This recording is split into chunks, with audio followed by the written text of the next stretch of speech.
When was the last time you did something for the first time? Did fear stop you from doing it? Or you made fear shut up and said, if I don't attempt to try, how will I ever know?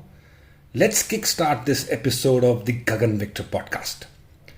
We choose fear as we choose everything else. It's never the other way around. We feed, we nourish fear, and we allow it to occupy more space than it deserves in our lives. In her book, Big Magic, Elizabeth Gilbert shared a letter addressed to fear. And here it goes.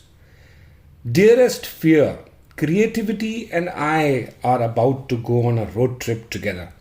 I understand you will be joining us because you always do. I acknowledge that you believe you have an important job to do in my life and that you take your job seriously. Apparently, your job is to induce complete panic whenever I'm about to do anything interesting.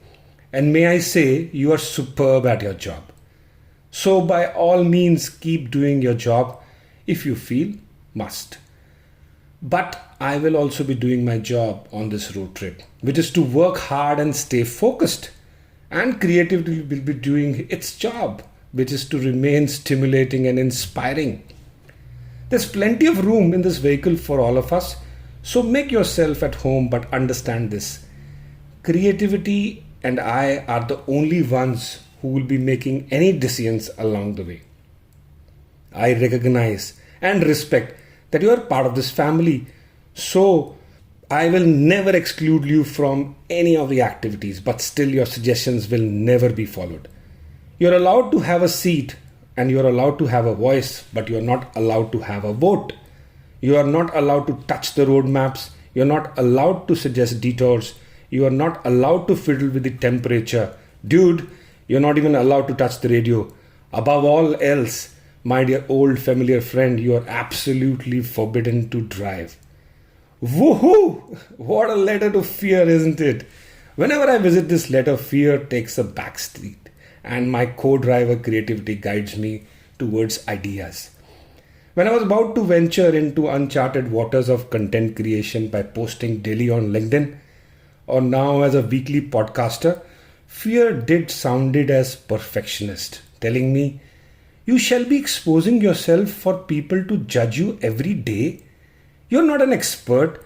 In this heap of digital dust, how will your voice get any hearing? Fear does throw fickling googlies. I knew if I allowed fear to bowl me over, my journey wouldn't have begun. Fear to a great extent is born of a story we tell ourselves. So I chose to tell myself a different story. I am doing this for me and I find it therapeutic.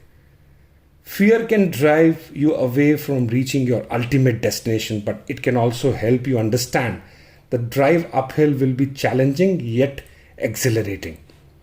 In the moments of fear, overtaking your plans and suggesting to be in the comfort zone of side lanes, either you follow fear or halt and tell fear one last time. It's either my way or the highway. And then just when the caterpillar thought the world was over, it became a beautiful butterfly. That's all, folks, for this week. Fear no more. You are meant for much, much more.